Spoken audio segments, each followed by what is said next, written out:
교수님 같은 분이 우리 태준이를 얼마나 좋아해 주시는데 네가 물러나는 게 당연한 거 아니야? 10년 시집살이를 해온 은미 앞에서 시어머니 박수님이 냉정하게 선언했습니다. 남편의 상간녀가 교수라는 이유로 며느리를 집에서 내쫓는 충격적인 순간이었습니다. 내일까지 짐 싸서 나가! 하지만 박수님은 몰랐습니다. 자신이 건드린 것이 무엇인지를. 평생 조용히 살아온 친정어머니가 딸의 눈물을 보고 무엇을 할 수 있는지를. 과연 다음 날부터 시작될 일들은? 시작하기 전에 무료로 눌러주시는 구독과 좋아요, 알림 설정은 똑순이 사랑방에 큰 힘이 됩니다. 지금 어디서 듣고 계신지 댓글 달아주세요. 그럼 지금부터 이야기를 시작하겠습니다. 서은미는 부엌에서 감자를 깎으며 저녁 준비를 하고 있었습니다. 시어머니 박수님이 좋아하는 감자조림을 만들려고 감자 껍질을 정성스럽게 벗겨내고 있었습니다. 10년 시집살이 동안 시어머니의 입맛을 맞추려고 얼마나 노력했는지 모릅니다. 오늘도 감자 크기를 똑같이 맞춰 자르고 있을 때였습니다. 거실에서 휴대폰 알림음이 울렸습니다. 여보, 전화 왔어.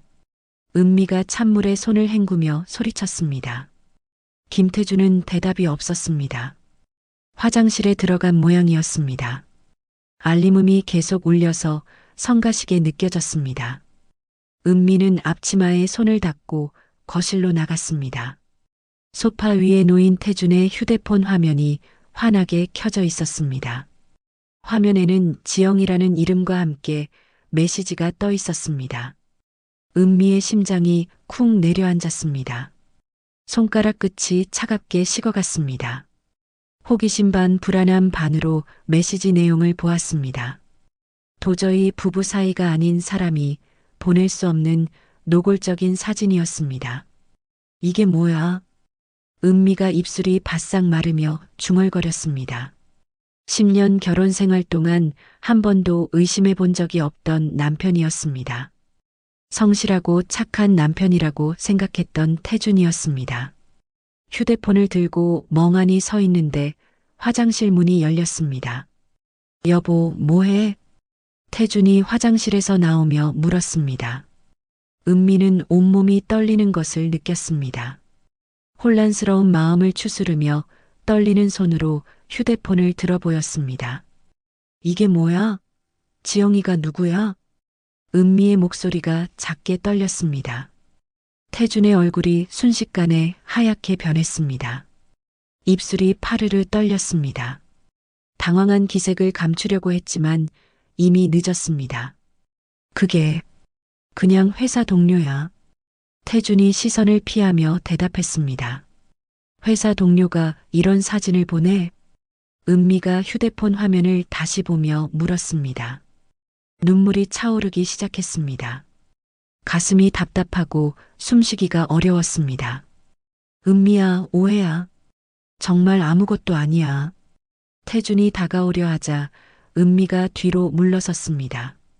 남편의 거짓말이 더욱 화가 났습니다. 6개월째 만나고 있다고 나와 있어. 이것도 오해야? 은미가 휴대폰 화면의 메시지 날짜들을 가리키며 말했습니다.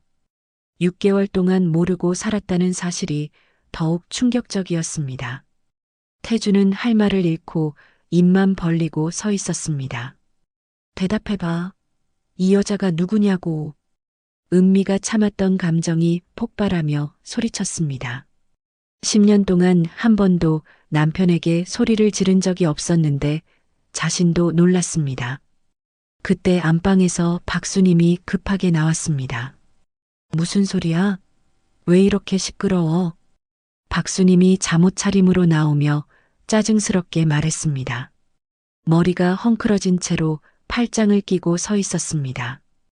은미는 눈물을 흘리며 시어머니를 바라봤습니다. 10년 동안 믿었던 시어머니라면 자신을 도와줄 거라고 생각했습니다. 어머님, 태준이가 다른 여자를 만나고 있어요. 은미가 울먹이며 말했습니다. 박수님의 눈이 크게 떠졌습니다. 아들을 바라보며 입을 벌렸습니다. 뭐, 태준아, 이게 무슨 일이야? 박수님이 놀란 표정으로 물었습니다. 태준은 어머니 앞에서도 고개를 들지 못했습니다.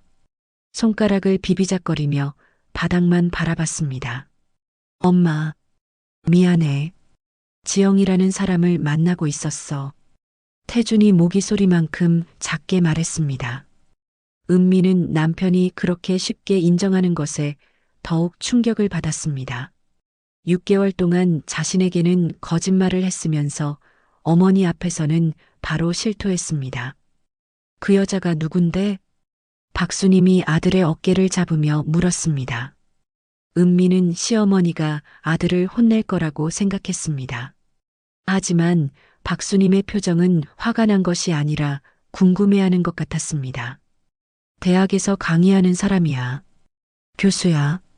태준이 작은 소리로 대답했습니다. 그 순간 박수님의 표정이 180도 바뀌었습니다.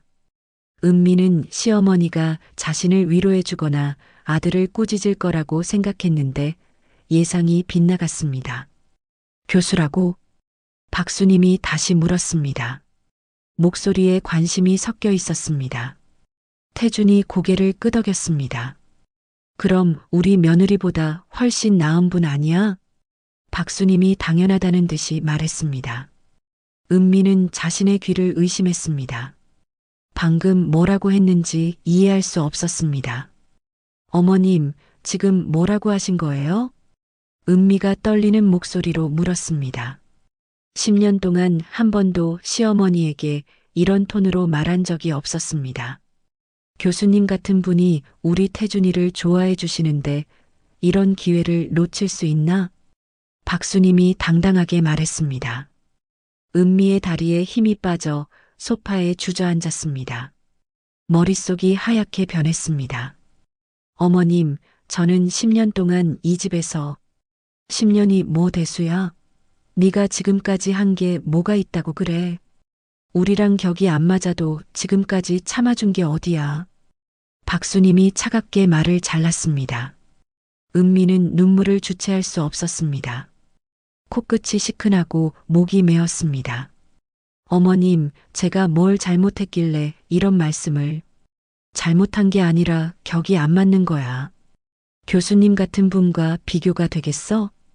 박수님이 코웃음을 치며 말했습니다. 팔짱을 끼고 당당하게 서 있는 모습이 10년 전과는 완전히 다른 사람 같았습니다. 태준은 벽에 기대서서 바닥만 바라보고 있었습니다. 두 손을 주머니에 넣고 어깨가 움츠러들어 있었습니다. 태준아, 당신은 뭐라고 할 말이 없어? 은미가 남편을 바라보며 간절하게 물었습니다. 10년 동안 함께 살면서 한 번이라도 자신을 지켜줄 거라고 생각했습니다. 태준은 여전히 고개를 들지 못했습니다. 입만 벌렸다 닫았다를 반복했습니다. 내일까지 짐 싸서 나가. 박수님이 단호하게 선언했습니다. 마치 판사가 판결을 내리는 것 같은 목소리였습니다. 은미는 믿을 수 없다는 표정으로 시어머니를 바라봤습니다. 그때 안방 문이 열리며 김병우가 나왔습니다. 잠옷 차림에 머리가 헝클어진 채로 당황한 표정이었습니다. 여보, 무슨 일이야? 왜 이렇게 시끄러워? 김병우가 상황을 파악하려 했습니다. 거실의 긴장감이 심상치 않았습니다. 아버님, 태준이가 다른 여자와. 은미가 울먹이며 시아버지에게 하소연하려 했습니다. 10년 동안 자신을 예뻐해준 시아버지라면 도와줄 거라 생각했습니다. 여보, 태준이가 교수님과 만나고 있어. 박수님이 남편에게 설명했습니다. 마치 좋은 소식이라는 듯한 톤이었습니다. 교수님? 김병우가 상황을 이해하지 못했습니다. 대학에서 강의하시는 분이야. 우리 며느리보다 훨씬 나은 분이고. 그래도 여보, 은미는 10년을. 김병고가 조심스럽게 말을 꺼냈습니다. 며느리에 대한 최소한의 정을 보였습니다. 아버님, 은미가 희망을 품고 시아버지를 바라봤습니다. 10년이 뭐가 대수야? 교수님 같은 분이 우리 태준이를 좋아해 주시는데 박수님이 남편의 말을 단칼에 자른 듯 말했습니다. 하지만 여보, 당신도 찬성하는 거지? 더 좋은 며느리를 만날 기회인데. 박수님이 남편을 압박했습니다. 김병호는 아내의 강한 눈빛을 받고 주춤했습니다. 그렇긴 하지만 그래도 은미가. 뭘 그래도야? 이런 기회를 놓칠 수 있어? 박수님의 목소리가 더욱 날카로워졌습니다. 김병호는 아내 앞에서 늘 그랬듯 기가 죽었습니다. 은미는 시아버지마저 자신의 편이 되어주지 않는다는 절망감에 빠졌습니다. 정말 이러실 거예요? 은미가 마지막으로 물었습니다.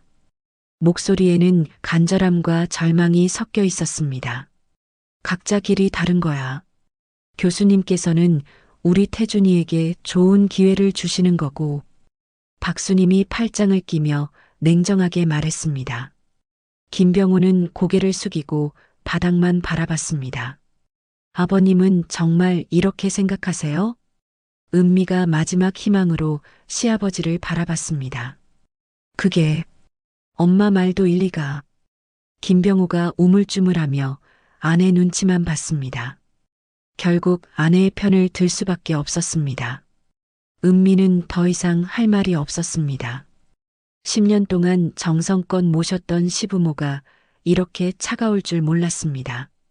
특히 그래도 자신을 조금이나마 이해해 줄 거라 믿었던 시아버지마저 외면하니 더욱 절망스러웠습니다. 방으로 들어가며 문을 쾅 닫았습니다. 그날 밤 은미는 혼자 방에서 밤새 울었습니다. 신혼 때부터 지금까지의 기억들이 영화처럼 머릿속을 스쳐 지나갔습니다. 첫 시집살이 때 박수님이 했던 말들이 떠올랐습니다. 반찬이 겨우 5가지야? 우리 집은 원래 10가지는 기본이야. 이 김치 너무 짜네. 친정에서 어떻게 배웠어? 설거지할 때 그릇 소리 좀 안 나게 해. 귀가 아프잖아. 매일 아침 6시에 일어나서 시부모님 아침밥을 차려야 했습니다. 조금이라도 늦으면 새댁이 게을러서 어떡하나라는 핀잔이 돌아왔습니다. 친정 어머니가 해준 반찬을 가져왔을 때도 너희 친정 음식은 우리 입맛에 안 맞아라며 거들떠보지도 않았습니다. 친정에 가는 것도 마음대로 할 수 없었습니다. 명절도 아닌데 친정에 자주 가면 시댁을 우습게 보는 거야. 한 달에 한 번 가는 것도 눈치를 봐야 했습니다. 친정 어머니가 몸이 아프다고 해도 하루만 다녀와야지 며느리가 시댁을 비우면 안 되라며 재촉했습니다. 손님이 오면 혼자서 모든 준비를 해야 했습니다. 며느리가 있는데 내가 왜 해라며 박수님은 거실에서 TV만 봤습니다. 음식 준비부터 설거지까지 모두 은미의 몫이었습니다. 손님들이 며느리 참 잘 들였네라고 하면 그때서야 만족스러운 표정을 지었습니다. 옷 하나 사는 것도 자유롭지 못했습니다. 며느리가 너무 화려하게 입으면 경박해 보여. 그런 옷에 그렇게 돈을 써? 살림에 보태면 얼마나 좋겠어. 은미는 항상 수수한 옷만 입어야 했습니다. 가장 힘들었던 것은 아이가 없다는 핀잔이었습니다. 결혼한 지 벌써 몇 년인데 아직도 아이 소식이 없어? 병원에는 가봤어? 혹시 문제가 있는 건 아니야? 매달 그런 말들을 들어야 했고 그럴 때마다 태주는 아무 말도 하지 않았습니다. 시어머니 친구들이 놀러 오면 더욱 괴로웠습니다. 우리 며느리는 아직 어려서 음식 솜씨가 부족해. 친정에서 제대로 안 가르쳐 줬나 봐. 은미가 듣고 있는 앞에서 그런 말들을 서슴없이 했습니다. 10년 동안 단 한 번도 고맙다는 말을 들어본 적이 없었습니다. 무엇을 해도 당연하다는 표정이었고 조금이라도 부족하면 바로 지적이 들어왔습니다. 우리 집 며느리는 참 순해서 말을 잘 들어라며 남들 앞에서는 자랑했지만 집에서는 늘 부족하다고 했습니다. 명절마다 혼자서 모든 음식을 준비했던 일들이 떠올랐습니다. 새벽 4시부터 일어나서 혼자 제사 음식을 만들고 차례상을 차렸던 기억들이었습니다. 시어머니가 며느리가 정성이 부족하다고 핀잔을 주어도 참았던 일들이 생각났습니다. 그런 시어머니가 오늘은 교수라는 이유로 상간녀의 편을 들었습니다. 10년 동안 참아온 모든 것들이 한순간에 무너져 내렸습니다. 새벽 5시가 되자 은미는 결심을 했습니다. 옷장에서 옷가지를 꺼내기 시작했습니다. 10년 동안 모은 물건들이 생각보다 많지 않았습니다. 결혼할 때 가져온 옷들과 몇 가지 소품들 뿐이었습니다. 가방 3개면 충분했습니다. 나머지는 모두 이 집에서 산 것들이니 가져갈 이유가 없었습니다. 거실로 나가니 태준이 소파에 앉아 있었습니다. 밤새 잠을 못 잔 모양인지 눈이 빨갛게 부어 있었습니다. 머리가 헝클어지고 옷도 구겨진 채였습니다. 은미야. 태준이 일어서며 말했습니다. 하지만 더 이상 할 말은 없는 것 같았습니다. 은미는 태준을 바라보지도 않고 현관으로 향했습니다. 10년 동안 신었던 집 슬리퍼를 벗고 운동화를 신었습니다. 지금 선택에 대해 후회하지 않기를 바래. 은미가 차가운 목소리로 말하며 문 손잡이를 잡았습니다. 그때 박수님이 안방에서 나왔습니다. 머리를 대충 빗고 나와 은미를 내려다봤습니다. 가는구나. 그래, 잘 생각한 거야. 속이 다 시원하네. 박수님이 아무렇지도 않게 말했습니다. 마치 집을 나서는 게 당연하다는 표정이었습니다. 은미는 대답하지 않고 집을 나섰습니다. 이른 아침 찬 공기가 얼굴을 스쳤습니다. 10년 만에 이 집을 나서는 기분이 묘했습니다. 택시를 불러 친정 주소를 말했습니다. 택시 기사가 이른 아침인데 어디 가세요? 라고 물었지만 은미는 대답할 수 없었습니다. 택시를 타고 친정으로 가는 40분 동안 은미는 창밖을 바라봤습니다. 아직 어둠이 가시지 않은 새벽거리가 을씨년스러웠습니다. 가로등 불빛이 스치며 지나갔습니다. 10년 만에 이 길을 혼자 가고 있다는 생각이 들었습니다. 결혼할 때는 행복하게 시집 갔는데 이렇게 쫓겨나듯 돌아오게 될 줄 몰랐습니다. 한편 집에서는 박수님이 태준에게 말하고 있었습니다. 거실 소파에 나란히 앉아 있었습니다. 교수님한테 빨리 프로포즈해라. 이런 기회는 다시 안 와. 박수님이 아들의 어깨를 두드리며 말했습니다. 마치 좋은 일이 생긴 것처럼 기뻐하는 표정이었습니다. 엄마, 그래도 은미는 10년을 함께. 태준이 망설이며 말했습니다. 아직 마음 한편에는 미안함이 남아 있었습니다. 무슨 소리야? 교수님 같은 분과 인연을 맺을 수 있는데. 그리고 네가 그런 말을 할 처지는 아니지. 박수님이 태준의 말을 끊었습니다. 눈을 반짝이며 흥분한 표정이었습니다. 태준은 복잡한 마음으로 휴대폰을 바라봤습니다. 지영에 대한 감정과 은미에 대한 미안함이 뒤섞여 있었습니다. 그 시각 친정 대문 앞에 서자 은미는 한참 망설였습니다. 이런 초라한 모습으로 어머니를 만나기가 부끄러웠습니다. 결혼할 때 행복하게 살겠다고 약속했는데 이렇게 돌아오니 면목이 없었습니다. 그때 대문이 열렸습니다. 은미야? 오정숙이 쓰레기 봉투를 들고 나오다가 딸을 발견했습니다. 딸의 초췌한 얼굴과 가방들을 보자 무슨 일인지 바로 알 수 있었습니다. 30년 넘게 키운 딸의 표정을 보면 다 알았습니다. 엄마, 은미가 울먹이며 말했습니다. 목이 메어서 더 이상 말을 할 수 없었습니다. 정숙은 아무 말 없이 딸을 끌어안았습니다. 따뜻한 어머니의 품에서 은미는 참았던 눈물을 쏟아냈습니다. 들어가자. 정숙이 조용히 말하며 딸의 가방을 받아들었습니다. 딸을 집 안으로 데려가며 등을 토닥여줬습니다. 거실에 앉은 은미는 처음부터 끝까지 모든 것을 털어놓았습니다. 남편의 불륜부터 시어머니의 충격적인 반응까지 하나도 빠뜨리지 않고 이야기했습니다. 정숙은 딸의 이야기를 끝까지 조용히 들어주었습니다. 중간에 끊거나 질문하지 않고 끝까지 들었습니다. 엄마가 살면서 제일 후회하는 건 너를 그런 집에 보낸 거야. 엄마가 좀 더 말렸어야 했는데. 정숙이 눈물을 닦으며 말했습니다. 평생 강한 모습만 보여주던 어머니가 우는 모습을 보는 것이 아버지가 돌아가신 후 처음이었습니다. 은미도 어머니를 보며 다시 눈물이 났습니다. 이제 엄마가 나서서 해결해 줄게. 정숙이 딸의 손을 꽉 잡으며 말했습니다. 목소리에는 평소와 다른 단단함이 느껴졌습니다. 마치 무언가 결심을 한 것 같았습니다. 그 시각 태주는 복잡한 마음으로 한지영에게 전화를 걸었습니다. 어머니의 재촉도 있었고 이 상황을 지영에게 알려야 한다는 생각이 들었습니다. 지영아, 나야. 태준 씨? 이 시간에 왜 전화를? 은미가 집을 나갔어. 태준이 직접적으로 말했습니다. 정말요? 쫓겨난 거예요? 전화기 너머로 한지영의 놀라는 소리가 들렸습니다. 응, 그래. 태준이 힘없이 대답했습니다.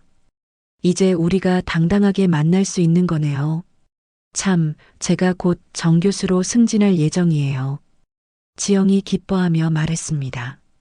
마치 좋은 일이 생긴 것처럼 신나하는 목소리였습니다. 태주는 복잡한 심정으로 전화를 받고 있었습니다. 뭔가 잘못되고 있다는 생각이 들었지만 이미 돌이킬 수 없는 상황이었습니다.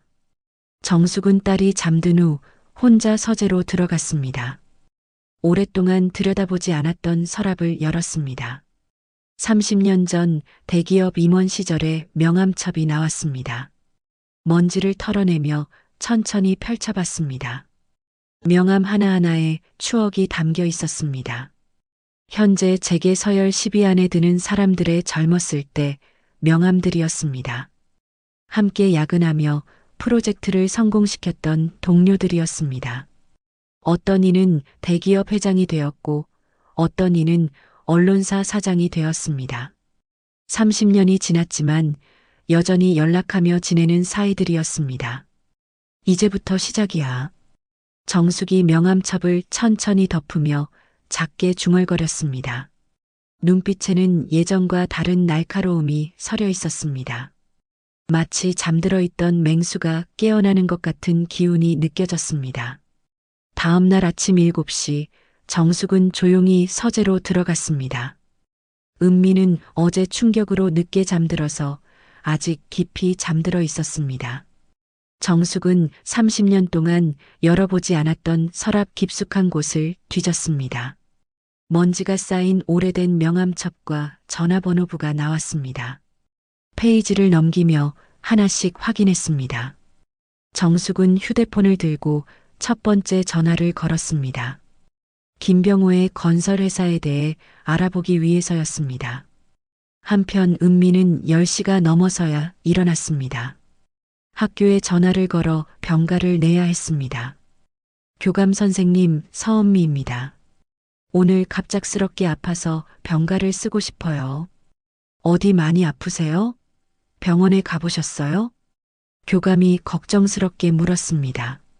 네, 며칠 쉬어야 할 것 같아요. 은미가 힘없이 대답했습니다. 사실 몸이 아픈 게 아니라 마음이 아팠지만 설명하기 어려웠습니다. 전화를 끊고 나서 은미는 거실 소파에 멍하니 앉아 있었습니다. 10년 결혼 생활이 하루아침에 무너진 현실이 아직도 믿어지지 않았습니다. 그때 휴대폰이 울렸습니다. 대학 동창 친구 미선이었습니다. 은미야, 무슨 일이야? 목소리가 이상해. 미선아. 사실은 은미가 친구에게 어제 일어난 모든 상황을 털어놓았습니다. 남편의 불륜부터 시어머니의 충격적인 반응까지 하나도 빠뜨리지 않고 이야기했습니다. 어머, 미친 사람들. 네가 지금까지 얼마나 잘해왔는데 그래. 그런데 혹시 그 여자 이름이 한지영이야? 미선이 놀라며 물었습니다. 응, 맞아. 어떻게 알았어?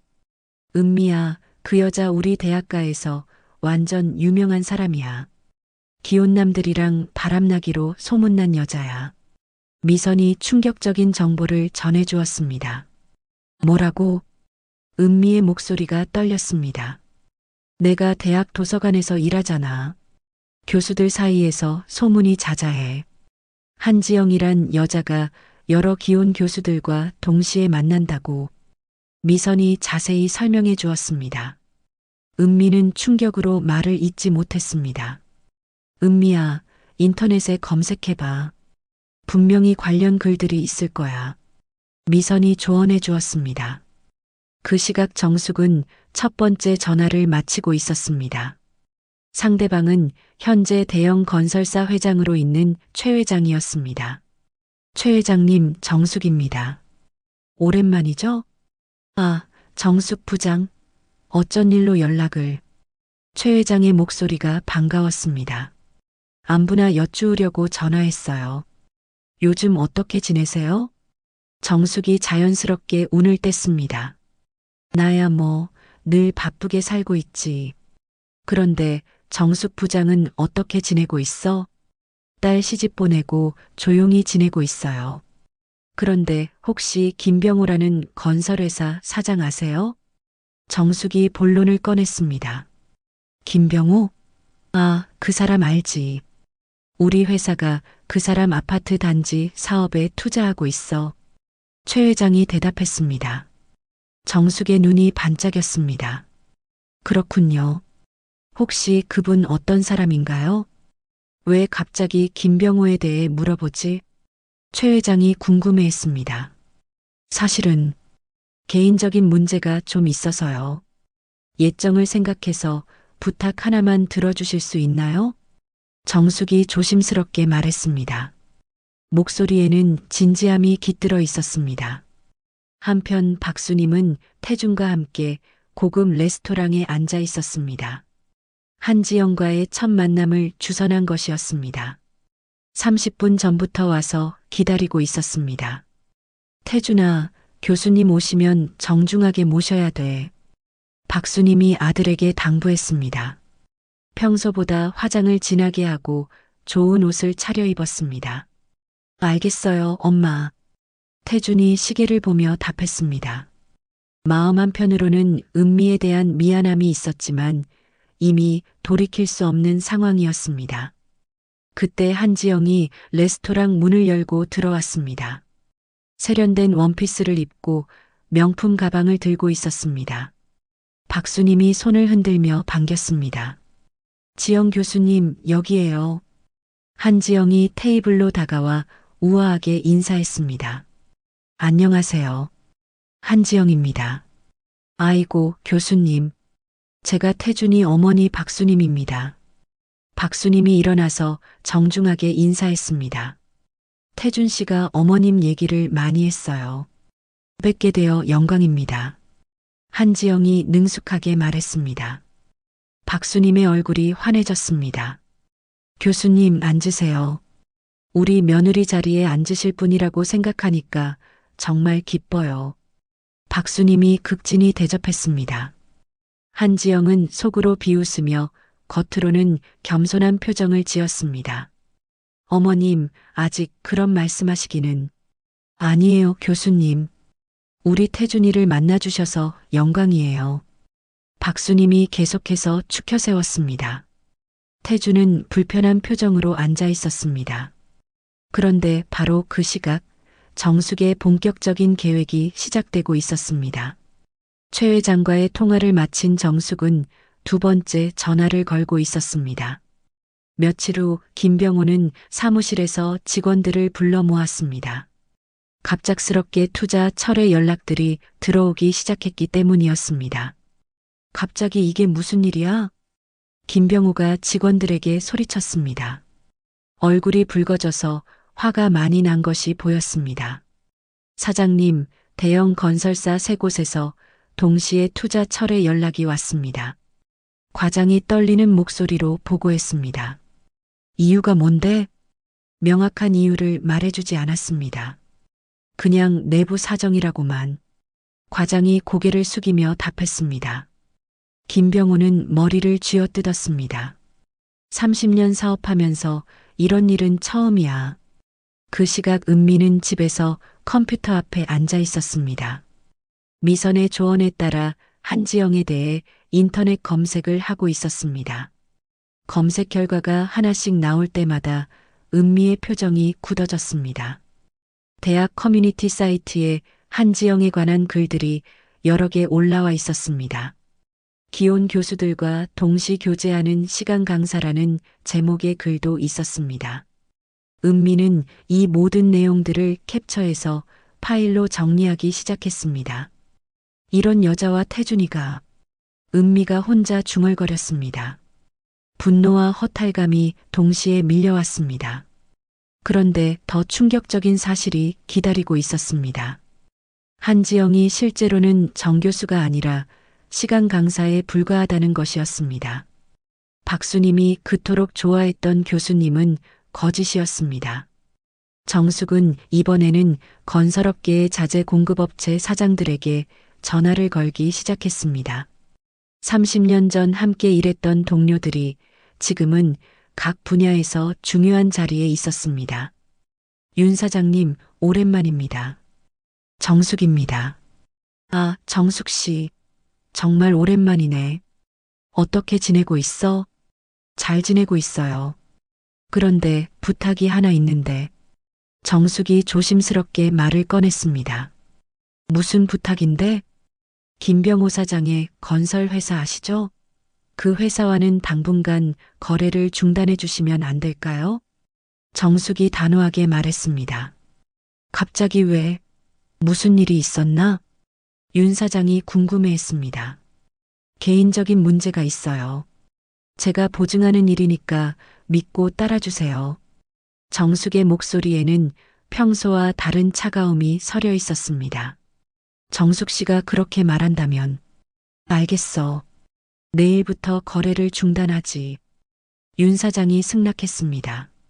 30년 전부터 정숙의 능력을 알고 있었기 때문에 의심하지 않았습니다. 한편 한지영은 대학 교수 휴게실에서 동료들에게 자랑하고 있었습니다. 곧 좋은 남자와 결혼할 것 같아요. 한지영이 기뻐하며 말했습니다. 어머, 누구예요? 여교수가 관심을 보였습니다. 건설회사 아들이에요. 어머니도 저를 정말 좋아하셔서 빨리 며느리로 맡고 싶다고 하세요. 한지영이 거짓말을 섞어가며 말했습니다. 하지만 정작 자신에 대한 소문들이 퍼지고 있다는 사실은 모르고 있었습니다. 며칠 후 김병호 회사에는 더 큰 악재가 찾아왔습니다. 주요 자재 공급업체들이 계약을 파기한다고 연락해 왔습니다. 김병호는 완전히 패닉 상태에 빠졌습니다. 박수님도 남편의 심각한 표정을 보고 불안해하기 시작했습니다. 여보, 회사에 무슨 일이 생긴 거야? 투자자들이 철수하고 협력업체들도 계약을 끊는다고 해. 김병호가 한숨을 쉬며 답했습니다. 왜 갑자기 그런 일이? 나도 모르겠어. 30년 사업하면서 이런 일은 처음이야. 박수님은 불현듯 며느리 생각이 났습니다. 혹시 며느리가 무슨 짓을 한 게 아닐까? 박수님이 의심스럽게 말했습니다. 설마, 은미가 뭘 할 수 있겠어? 그냥 경기가 안 좋은 거겠지. 태준이 대수롭지 않게 여겼습니다. 하지만 박수님의 불안감은 점점 커져갔습니다. 그 시각 정숙은 마지막 카드를 꺼내들고 있었습니다. 금융권에서 일하는 옛 동료에게 전화를 걸었습니다. 김 팀장님, 정숙입니다. 어머, 정숙 씨. 오랜만이에요. 김병호 건설이라는 회사의 대출 심사를 좀 까다롭게 봐주실 수 있을까요?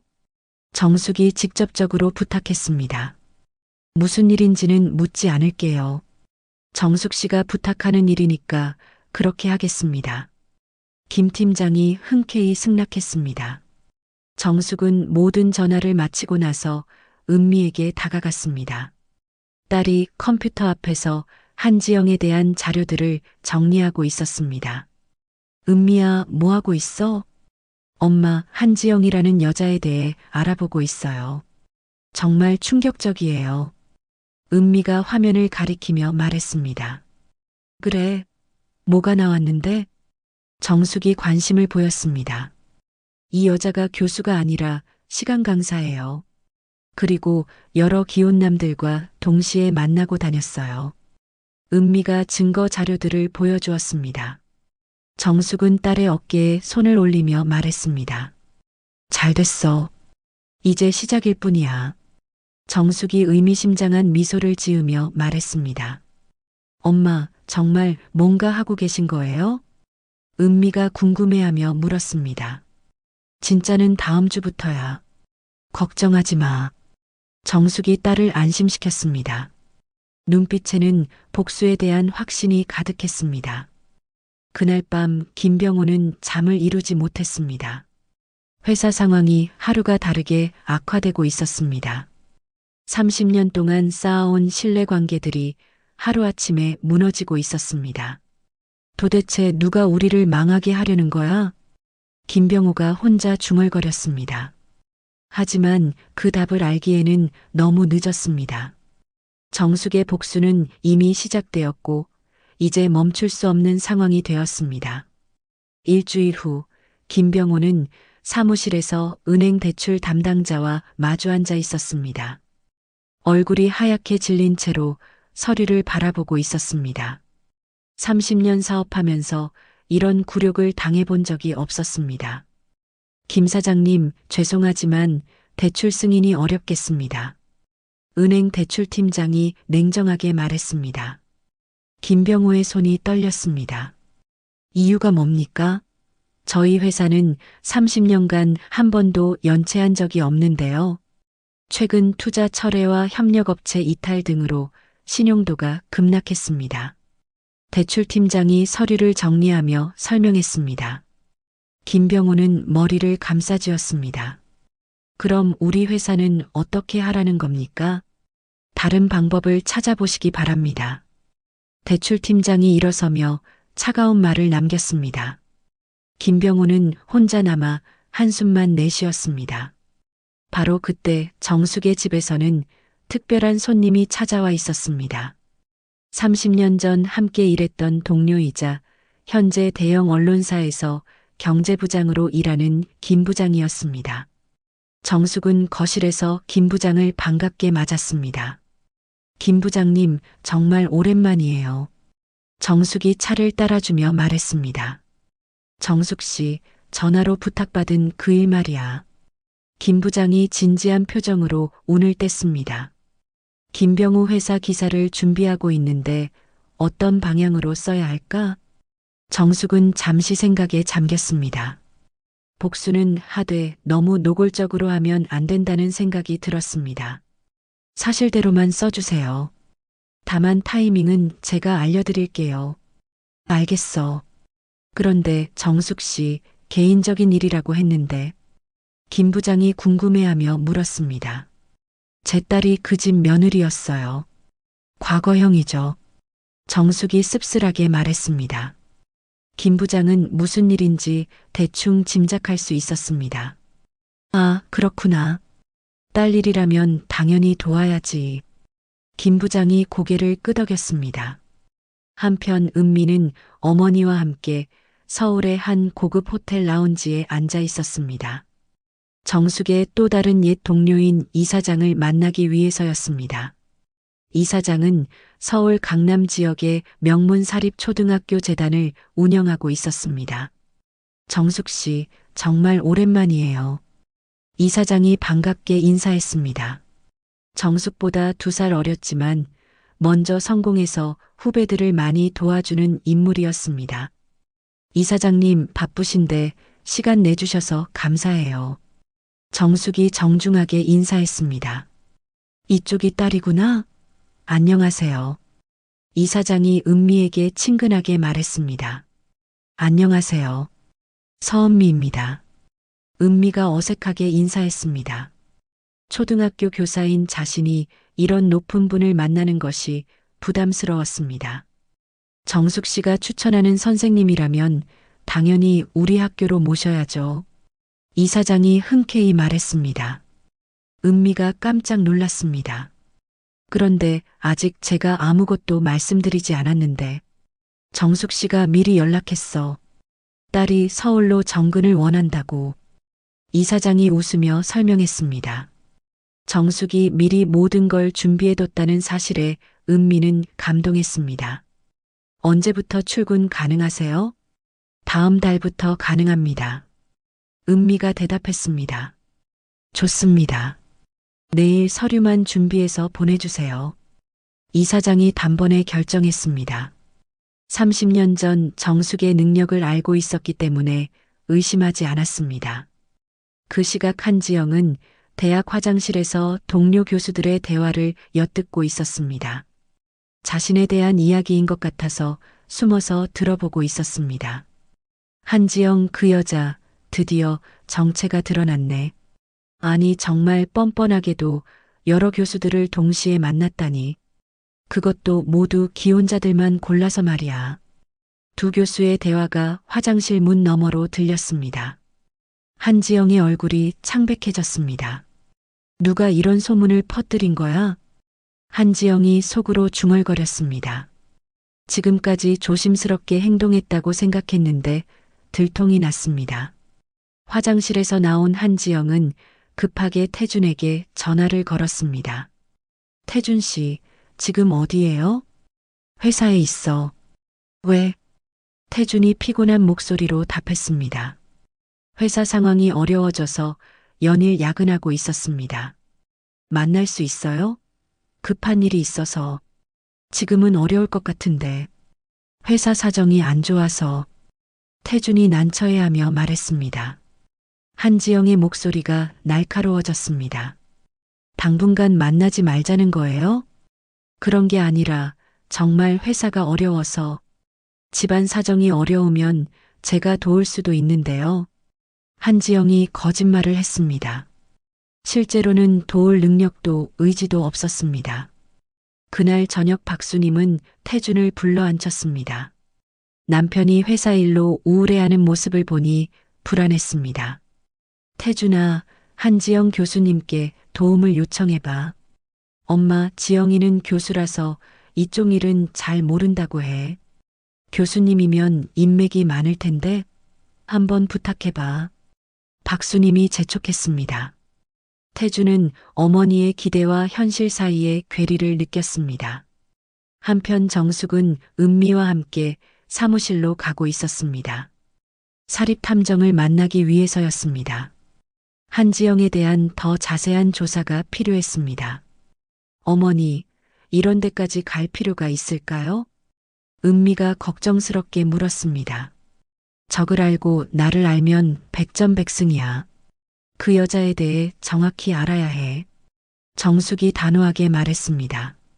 사립탐정 사무실에 도착하자 중년의 남자가 나와서 맞았습니다. 의뢰인이 오정숙 씨죠? 네, 전화로 말씀드린 일로 왔어요. 정숙이 명함을 건네며 말했습니다. 한지영이라는 인물에 대한 조사 말씀이죠? 네, 가능한 한 자세히 알아봐 주세요. 며칠 정도 시간을 주시면 될 것 같습니다. 사립탐정이 자신 있게 대답했습니다. 며칠 후 김병호 회사에는 더 큰 충격이 기다리고 있었습니다. 직원들이 집단으로 사표를 제출한 것입니다. 김병호는 회의실에서 직원들을 설득하려 했습니다. 여러분, 30년 동안 함께 일해온 사이 아닙니까?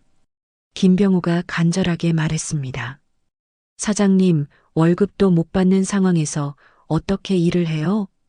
과장이 대표로 말했습니다. 다른 직원들도 고개를 끄덕였습니다. 조금만 참아주세요. 곧 해결될 겁니다. 언제까지 기다려야 하는지 확답을 주세요. 그게 지금으로서는. 김병호가 말을 잇지 못했습니다. 직원들은 실망한 표정으로 하나둘 자리를 떠났습니다. 그날 밤 김병호는 박수님에게 털어놓았습니다. 여보, 혹시 며느리가 친정에서 뭔가 하고 있는 건 아닐까? 김병우가 조심스럽게 물었습니다. 설마 그런 평범한 사람들이 뭘 할 수 있겠어? 박수님이 코웃음을 쳤습니다. 하지만 내심으로는 불안함을 감추지 못했습니다. 그래도 한번 가서 알아보라고 태준이한테 말해봐. 알겠어. 박수님이 마지못해 동의했습니다. 다음 날 오후 태준은 떨리는 마음으로 은미의 친정집 앞에 도착했습니다. 10년 만에 이런 상황에서 처가를 방문하는 것이었습니다. 배를 누르자 정숙이 나왔습니다. 누구세요? 장모님 태준입니다. 태준이 작은 목소리로 말했습니다. 정숙은 이미 그가 올 것을 예상이라도 했듯 차분했습니다. 들어와. 할 이야기가 많을 것 같구나. 정숙이 냉정한 표정으로 문을 열어주었습니다. 태준은 정숙의 눈빛에서 예전과 다른 날카로움을 느꼈습니다. 뭔가 큰 변화가 일어나고 있다는 것을 직감했습니다. 앉아. 정숙이 거실 소파를 가리켰습니다. 태준은 어색하게 앉았습니다. 10년 동안 편하게 지냈던 장모가 이렇게 차갑게 느껴진 적이 없었습니다. 무슨 일로 왔니? 정숙이 정중하지만 거리감 있는 목소리로 물었습니다. 태준은 할 말을 잃고 입만 벌렸다 닫았다를 반복했습니다. 다음 날 오후 2시 태준은 정숙의 차분하지만 위압적인 분위기에 압도당하며 거실 소파에 앉아 있었습니다. 평소 온화했던 장모가 이렇게 날카로울 줄 몰랐습니다. 정숙은 태준을 내려다보며 천천히 입을 열었습니다. 사위 덕분에 30년 만에 옛 동료들과 연락을 다시 하게 됐다. 정숙이 의미심장한 미소를 지으며 말했습니다. 태준의 등에 식은땀이 흘렀습니다. 장모님, 그게 무슨 말씀이신지. 다들 내 딸 이야기를 듣고 분노하더구나. 특히 김 회장은 정말 화를 많이 내시던데. 정숙이 차분하게 말했습니다. 태준은 김 회장이 누구인지 몰랐지만 심상치 않다는 것을 느꼈습니다. 정숙은 천천히 일어나서 거실벽으로 걸어갔습니다. 30년 전에 찍은 오래된 사진들이 걸려 있었습니다. 양복을 입은 젊은 남녀들이 함께 찍은 단체 사진이었습니다. 이분들이 누군지 아니? 정숙이 사진을 가리키며 물었습니다. 태준이 고개를 가로저었습니다. 현재 재계 서열 10위 안에 드는 분들이야. 모두 나와 함께 일했던 동료들이지. 정숙이 담담하게 말했습니다. 태준의 얼굴이 하얗게 변했습니다. 이분은 현재 대한건설 회장이고 이분은 미래일보 사장이야. 정숙이 사진 속 인물들을 하나씩 가리켰습니다. 태준은 그 이름들을 들으며 점점 작아졌습니다. 그리고 이분은 한국은행 부총재, 이분은 대성그룹 부회장이고, 장모님 설마. 태준이 떨리는 목소리로 말했습니다. 30년 전에는 모두 평범한 대리, 과장이었어. 나도 마찬가지였고, 정숙이 사진을 바라보며 회상했습니다. 하지만 시간이 흘러서 각자의 자리에서 성공했지. 그리고 아직도 연락하고 지내는 사이야. 태준이 식은땀을 닦으며 물었습니다. 장모님, 혹시 저희 집안일에 개입하고 계신 건가요? 정숙이 태준을 똑바로 바라봤습니다. 눈빛이 차갑게 변했습니다. 개입이 아니라 정당한 응징이야. 내 딸을 함부로 대한 대가를 치르는 거지. 장모님, 제발. 너희들이 은미를 내쫓을 때는 생각 안 했니? 10년 동안 정성껏 시집살이한 며느리를 하루아침에 내쫓으면서 정숙의 목소리가 점점 차가워졌습니다. 태준은 할 말을 잃었습니다. 그때 안방에서 은미가 나왔습니다. 태준과 마주치자 서로 어색한 침묵이 흘렀습니다. 10일 만에 보는 은미의 얼굴이었습니다. 은미야. 태준이 일어서며 말했습니다. 은미는 태준을 쳐다보지도 않고 부엌으로 향했습니다. 은미야, 미안하다. 다시 돌아와 줄 수 없을까? 태준이 간절하게 말했습니다. 은미가 걸음을 멈췄습니다. 이미 늦었어. 은미가 돌아보지도 않고 말했습니다. 은미야, 제발. 내가 잘못했어. 난 새로운 삶을 선택했어. 서울로 갈 거야. 은미가 차갑게 말했습니다. 태준의 다리에서 힘이 빠졌습니다. 정숙이 서재에서 두꺼운 봉투를 가져왔습니다. 태준에게 건네며 말했습니다. 네가 만나고 있는 여자의 진짜 정체야. 태준이 떨리는 손으로 봉투를 받았습니다. 안에는 한지영에 대한 상세한 조사 자료가 들어 있었습니다. 교수는커녕 시간 강사도 겨우 하고 있어. 그것도 여러 대학을 전전하면서. 정숙이 차갑게 설명했습니다. 태준이 자료를 넘기며 읽어보니 충격적인 내용들이 가득했습니다. 그리고 네가 8번째 불륜 상대라는 것도 확인됐어. 이럴 수가. 태준이 중얼거렸습니다. 한지영이 자신에게만 특별하다고 생각했는데 착각이었습니다. 지영이가 저에게 거짓말을 했다는 건가요? 처음부터 끝까지 거짓말이었지. 은미가 부엌에서 나오며 말했습니다. 이제 알았어? 난 진작에 다 알고 있었어. 은미가 씁쓸한 웃음을 지었습니다. 태준은 자료를 보며 머리를 감쌌습니다. 김병호 회사는 이제 며칠 안에 완전히 무너질 예정이야. 정숙이 단호하게 말했습니다. 언론 보도도 준비되어 있고, 하지만 네가 진심으로 뉘우친다면. 정숙이 말을 흐렸습니다. 태준이 무릎을 꿇으며 매달렸습니다. 장모님, 무엇이든 하겠습니다. 어떻게 하면 되죠? 은미에게 용서를 구하고 그 여자와 완전히 끊어라. 네, 그렇게 하겠습니다. 태준이 간절하게 대답했습니다. 하지만 은미가 고개를 저었습니다. 엄마, 저는 이미 결심했어요. 이혼하고 서울로 가기로 했어요. 은미가 단호하게 말했습니다. 태준의 얼굴이 절망으로 일그러졌습니다. 그렇다면 깨끗하게 정리하고 가야겠구나. 정숙이 딸의 의지를 존중하며 태준을 바라봤습니다. 은미야, 제발 한 번만 더 기회를 줘. 기회는 10년 동안 충분히 줬어. 몰라서 물어? 은미가 냉정하게 말했습니다. 태준은 절망적인 표정으로 물었습니다.